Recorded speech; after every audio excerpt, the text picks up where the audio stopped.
আসলে প্রিয় মানুষটা পাশে না থাকলেই বোঝা যায় তার মর্ম। বাড়িতে থাকলে আমরা কেমন আচরণ করি, আর দূরে গেলে বুঝি মানুষটা কে আমার, আর পাশে থাকা কতটা জরুরি। প্রত্যেকটা মুহূর্তে মনে হয় তোমার কথা, মিস করি তোমায় অনেক। প্রতিটা মানুষই একটা ভরসা পাওয়ার মতো মানুষকে খোঁজে, যেখানে শরীরের থেকে মনের দাম অনেক বেশি হয়। তুমি ছাড়া আমি শূন্য। আসসালামু আলাইকুম প্রিয় ভাই ও বোনেরা, সকলে কেমন আছেন? আলহামদুলিল্লাহ, আমিও অনেক ভালো আছি। আর দিনগুলো খুব ভালোই কাটতেছে। তবে ওই তো, আপনাদের ভাইয়া যেহেতু কাছে নাই, একটু মনে পড়ে তার কথা। আর এই ভিডিওটা হচ্ছে ঈদের আগের ভিডিও। তখন আমি আমার শ্বশুর বাড়িতে ছিলাম, আর যার বাড়িতে আছি তার জন্য একটু মন খারাপ তো করবেই। সকালবেলা ঘুম থেকে উঠেই নদীর পাড়ে চলে এসেছি। আর এই জায়গাটা কিন্তু ভীষণ সুন্দর লাগে আমার কাছে। এদিকে দাঁড়িয়ে হাঁসগুলা দেখতেছিলাম, আর ঠিক সেই টাইমে দেখি একটা হাঁস ডিম পেড়েছে। ডিমটা দেখে কিন্তু আমি দৌড় দিছি, দিয়েই তো ডিমটাকে হাতে নিলাম। আর ডিমটা এখনো গরম আছে, এখনই ডিমটা পেড়েছে। সেই জন্য অনেক সময় হাঁস রাতে ডিম পারে না, এসেই তো নদীর পাড়ে বা পুকুর ধারে ডিম পেড়ে দেয়। ছোটবেলায়ও কিন্তু এভাবে অনেক ডিম পেতাম, এই তো আজকে আবারও ডিম পেলাম, সেটা অনেক বেশি ভালো লাগলো। এদিকে হাসান ঘুম থেকে উঠেই সকালবেলা বাজারে গিয়েছিল, আর বাজার থেকে এই তো ওর বড়ব্বার সঙ্গে অনেকগুলা সিঙ্গারা কিনে এনেছে, আর অনেকগুলো জিনিস খাইছে। আর এই এলাকাতে কিন্তু একদম সকালবেলায় বাজার বসে, আর সকালবেলায় সব রকমের বাজার সদাই পাওয়া যায়। হাসান সাকিন দুইজনই খুব খুশি দাদার বাড়িতে এসে, খুবই আনন্দে ঘুরে বেড়াচ্ছে। আর এদিকে দেখুন, আমাদের এই তো বাগানে চলে আসছি। ঈদের আগে আমার শ্বশুর বাড়িতে আসছিলাম, আর এই তো দেখুন আমাদের কলা গাছে কি বড় একটা কলার কান পড়েছে। আর ওদিকে আম পাড়ার জন্য লোকও নিছি, কারণ আমগুলো পেড়ে বাড়িতে নিয়ে যাব। এই গাছগুলো হচ্ছে আমার শ্বশুর শাশুড়ি কেউ বেছে নেই, তবে তার হাতের লাগানো গাছের ফল এখন আমরা খাচ্ছি আলহামদুলিল্লাহ। নিজের বাবা মা কখনোই কিন্তু নিজের কথা ভাবে না, এ তো বাচ্চাদের কথা ভেবেই সব কিছু করে যায়। আর এদিকে দেখুন, প্রতি রাতেই কিন্তু পাখিতে বাদুড়ে এভাবে আমগুলো খেয়ে ফেলতেছে। গাছে অনেক আম ছিল, তবে ঝড় হয়ে এভাবে প্রতি রাতেই পড়ে গিয়ে অনেক আম কমে গেছে গাছের। কারণ পাখিরও তো রিজিক আছে, ওদেরও তো খাওয়া দরকার। আর আমাদের রিজিকে যেটা রেখেছে আল্লাহ, সেটাই থাকবে। আমাদের আম গাছগুলো অনেক বড় বড়, আর আম পাড়তে অনেকটা কষ্ট হয়। আমার শ্বশুর শাশুড়ি দুইজনই খুব ভালো মানুষ ছিল, আর তারা খুব অল্প বয়সেই মারা যায়। আমার শ্বশুরের আগে আমার শাশুড়ি মারা গেছে, আর আমার শাশুড়ি যখন মারা যায় তখন আমার শুধু মেয়ে হয়েছিল, আমার দুই ছেলেকে দেখে নাই। আর আমার যখন শ্বশুর মারা যায় তখন শুধু আমার হাসান হয় নাই, আমার দুই ছেলে মেয়েকে দুইজনকেই দেখছে। আমার ভাসুর দেবর মিলে ওরা হচ্ছে 5 ভাই, আর 5 ভাইয়ের মধ্যে হচ্ছে আমি হচ্ছি এই বাড়ির 4 নাম্বার বউ। সবারই বিয়ে শাদী হয়ে গেছে, ছেলে মেয়েও হয়েছে, আবার ভাসুরের কিন্তু ছেলে মেয়েদেরও বিয়ে দেওয়া হয়েছে। আমি নানি দাদিও হয়ে গেছি, সেটা আমার কাছে আবার ভীষণ ভালো লাগে। গাছে অনেক আম পেকে গেছে, যেটাই পারতে যাচ্ছে, যেটা পাকা সেটা একদমই পড়ে যাচ্ছে, পড়ে ফেটে যাচ্ছে। আর এই তো আমগুলো আমি কাটার জন্য এনেছি, এই আমগুলো এখন কেটে খাবো, একদম গাছ পাকা আম। বাগানে বসে থেকে আমগুলো কাটতেছি, আর ওইদিকে আম পাড়া হচ্ছে। আর হাসান চেয়ারে বসে থেকে মোবাইল দেখতেছিল। এরকম গাছ পাকা আম খেতে কিন্তু ভীষণ ভালো লাগে, আর আমগুলো অনেক অনেক মিষ্টি। আর এই যে এই আমগুলো দেখতে পাচ্ছেন, এই আমের গাছটা হচ্ছে 12 মাসে আমের গাছ। মানে এই যে আম পাড়তেছি, আবার মুকুল আসতেছে, ওই মুকুলে আবার আম ধরবে। 12 মাস গাছে আম থাকেই। আমার শ্বশুর বাড়িতে এখনো আমাদের কোনো বাড়ি করা হয়নি, তবে আগের বাড়ি একটা ছিল, মানে ঘর ছিল, ওই রুমটা আমাদের দেবরকে দেওয়া হয়েছে। আমরা নতুন করে বাড়ি করার চিন্তা ভাবনা করতেছি, তবে বাড়িটা কবে শুরু করব বা কবে করতে পারবো সেটা বলতে পারতেছি না, কিন্তু আশা আছে বাড়ি করব। আমি এখানে আসলে আসলে বেশি দিন থাকতে পারি না, যেহেতু আমি ওখানেই থাকি, বাচ্চাদের লেখাপড়া, আর আপনারা তো জানেন যে আমি ওখানে কত কাজ করি, সেগুলোর জন্যই আসলে বেশি দিন থাকা হয় না। কিন্তু আমার এই শ্বশুর বাড়িটা যেমনই হোক না কেন, আমার কাছে অনেক অনেক ভালো লাগে। আপনাদের সঙ্গে গল্প করতে করতে 1 প্লেট আম কেটে ফেলছি, আর এদিকে আম কাটতেছিলাম, আর 1 বস্তা আম পাড়া হয়ে গেছে, সেটা আবার ঢেলেও নিচ্ছিলাম। নিজেদের গাছের যে কোনো ফল পাড়া খাওয়া, সেটার মধ্যে অনেক বেশি আনন্দ থাকে। আর একটা নারীর দেখুন কতটা অধিকার স্বামীর জিনিসের উপরে। শ্বশুর শাশুড়ি বেঁচে নেই, তার গাছের আম, আর হচ্ছে স্বামী আছে প্রবাসে, তারপরেও নিজে হাতে পেরে নিচ্ছি। কারো বলার মতো অধিকার নাই কেন আমগুলো পাড়তেছো, কেন সব আমগুলো পেড়ে নিচ্ছ, আর কেন আমগুলো পেড়ে নিয়ে চলে যাবে। একটা মেয়ে বিয়ের পরে তার স্বামীর জিনিসের উপরে যতটা অধিকার খাটাতে পারে, সে কিন্তু সেই অধিকারটা আর কোথাও পায় না। আর আমার ভাসুর দেবর ওরা অনেক ভালো, আমাদেরকে অনেক অনেক আদর যত্ন করে। প্রতিবারই আম আমার ভাসুর দেবর কিংবা আমার ভাসুরের ছেলেরা ওরাই পেড়ে দেয়, কিন্তু কাজে অনেক বেশি ব্যস্ত থাকার কারণে আসলে পেড়ে দিতে পারেনি। এই জন্য লোক ঠিক করে দিছে আমগুলো পাড়ার জন্য।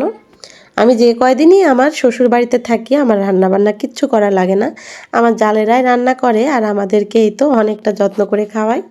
এক প্লেট পাকা আম কেটে সবাই মিলে খাইছি, এবার আবার কাঁচা আম কাটলাম। এই তো কাঁচা মরিচ লবণ আর কাসুন্দি দিয়ে মাখাচ্ছি। পাকা আমের চেয়ে কাঁচা আম এরকমভাবে মাখিয়ে খেতে বেশি ভালো লাগে আমার কাছে। আম পাড়তে অনেকটা সময় লাগতেছে, এদিকে বসে বসে আম খাচ্ছি মাখাচ্ছি, আর ওই তো আমার ছেলে আবার আমগুলো ঢেলে নিচ্ছে। সকাল প্রায় 10টা থেকে আম পাড়া শুরু করছে, এদিকে দুপুর হয়ে গেছে, এখনো আমগুলো পাড়া হচ্ছে। দুপুরবেলা এই টাইমে আম মাখা খেতে ভালো লাগে, যে কোনো মাখাই খেতে ভালো লাগে। আর এই আমটা বেশি টকও না, আবার বেশি নরমও না শক্তও না। এতগুলো আম কিন্তু একা খাওয়া যাবে না, বাড়ির ভেতরে সবাইকে দিব। আর এই তো এখানেও সবাই খাওয়া হচ্ছে। হাসান প্রথমে আম দেখে তেমন একটা খেতে চাচ্ছিল না, পরে যখন মুখে দিছি বলতেছে আম্মু অনেক বেশি মজা খেতে। আর এদিকে কিন্তু অনেকগুলো আম পাড়া হয়েছে, আর এই আমগুলো ফজলি আম। এই আমগুলো অনেক বড় বড় হয়, আর এই তো দেখুন কত বড় আম। ফজলি আমগুলো পেড়ে নিচ্ছি, কারণ এই আমগুলো পাড়ার জন্য পরে আর আমি আসতে পারবো না, কারণ আসতে অনেকটা সময়ের ব্যাপার, তারপরে অনেকটা ঝামেলাও হয়। এই আমগুলো আরও পরে পাকবে, তবে ফজলি আম এখন পেড়ে নিয়ে যাচ্ছি, ওগুলারও আচার তৈরি করে নেব। আর এই তো সব আমগুলো পাড়ার পরে ক্যারেট ভর্তি করা হচ্ছে, এগুলো বাড়ির ভেতরে নেওয়া হবে। যে কয়টা আমের গাছ আছে সব আমগুলোই খেতে অনেক বেশি মজা লাগে, আর নিজেদের গাছের ফল খাওয়া অনেক বেশি ভাগ্যের ব্যাপার বলতে পারেন। আমার প্রিয় ভাই বোনেরা যারা আমার ভিডিও দেখেন তারা কিন্তু অনেকে আমের অর্ডার করতেছেন, অনেক ভালো জাতের আম চাচ্ছেন, তাদেরকেও কিন্তু আমি ভালো ভালো জাতের আমগুলো পাঠিয়ে দিচ্ছি। একদম ফ্রেশ টাটকা ফরমালিন ছাড়া আম যারা খেতে চাচ্ছেন তারাই কিন্তু অর্ডার করতে পারেন আমার কাছে আমের জন্য। এখন অর্ডার করলে আপনারা পাবেন হিমসাগর ও ল্যাংড়া। অনেকেই আমরুপালির কথা বলতেছেন, তবে আমরুপালি এখনো পাকার সময় হয়নি, কিছুদিন পরেই পাকা ধরবে। আমার বাবার বাড়ি থেকে আমার শ্বশুর বাড়িটাও অনেক অনেক দূরে, সেই জন্য আসলে যে কোনো জিনিস নেওয়া আনা অনেক বেশি কষ্ট হয়। আর আমার শ্বশুর বাড়িটা রাস্তা থেকে অনেকটাই ভেতরে, সেই জন্যই আরও এতটা কষ্ট হয় যে কোনো জিনিস নিয়ে যাওয়া। তারপরেও যত কষ্টই হোক না কেন, যেহেতু নিজেদের গাছের জিনিস, সেই জন্য যত কষ্টই হোক যতটা খরচই হোক তারপরেও নিয়ে যাই। আম পাড়ার কাজ শেষ করে গোসল করে তারপরেই তো খাওয়া দাওয়া করতেছি। দুপুরবেলা এখন একটু আরামে খাওয়া দাওয়া করব। আর এগুলো কিন্তু আমার ভাসুরের ছেলের বউ, মানে আমাদের ছেলের বউ এগুলো রান্না করছে। ছেলের বউ অনেকটা মজা করে রান্না করে, আমার যা যেমন করে রান্না করে ঠিক তেমনভাবে মজা করে রান্না করে। 3 রকম তরকারি রান্না করেছে, একটা রুই মাছ দিয়ে আলু পটল দিয়ে ঝোল, তার সাথে আছে লম্বা লম্বা করে পটল ভাজা। দুপুরবেলা এরকম গরম ভাতের সঙ্গে তরকারি হলে আসলে আর কিছুই লাগে না।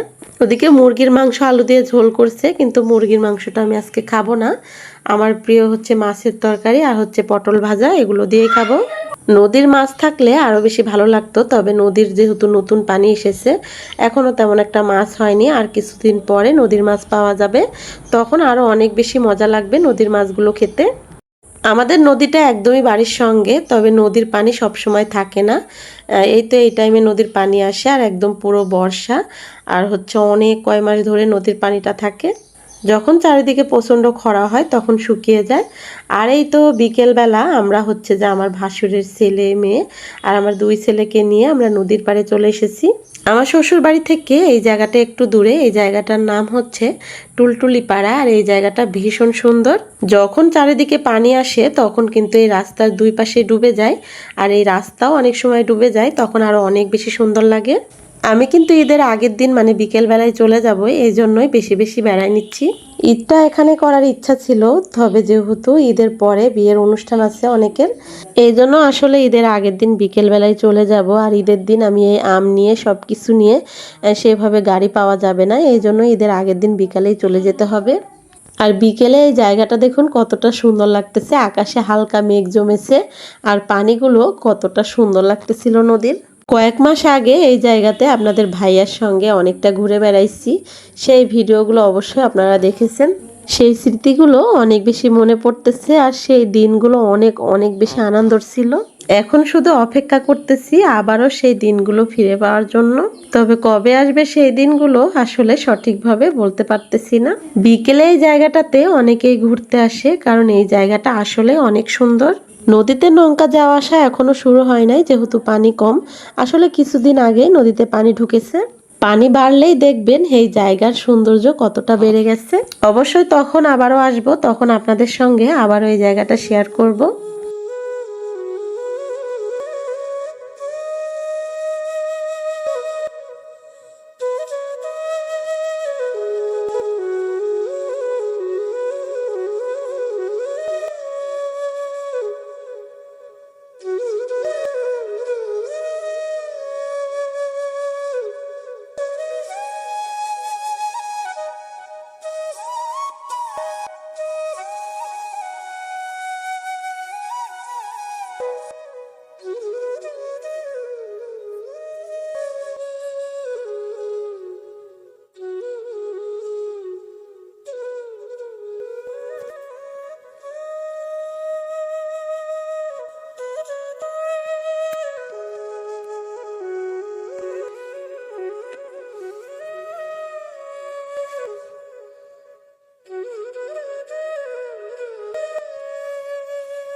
দুই থেকে তিনটা দিন আসলে অনেক অনেক আনন্দের মধ্য দিয়েই কাটলো।